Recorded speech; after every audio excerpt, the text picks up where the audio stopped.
hizo tumemanage kuingia katika hatua ya makundi kila msimu. Kwa hiyo discussion bado inakuachia wewe uangalie ipi ni timu bora, ipi sio timu bora, kwa sababu yamekuwa maneno mengi mtaani, Yanga ifanye vizuri kimataifa, lakini ukiwauliza stage gani nyewe mmefika kimataifa ambao Young Africans hujafika, wanabaki wanapata kigugumizi.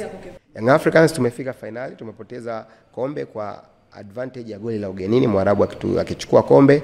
Young Africans tumefika finali, mtu kama Djigui Diarra amekuwa ni goalkeeper bora, mtu kama Fiston Kalala Mayele wakati ule amechukua kiatu. Yani unamuelezea mtu numbers, anaanza kushawishika kwamba hii timu ilikuwa ni champion material. Lakini angalia njia ambazo Simba amepita kwenye hayo mafanikio yake ya shirikisho ya kucheza finali. Anakutana na timu dhaifu, muamuzi ile amepeta. That's why unakuja kuona walipokuja kukutana na timu bora kweli kweli finali, waliteseka vile hivyo.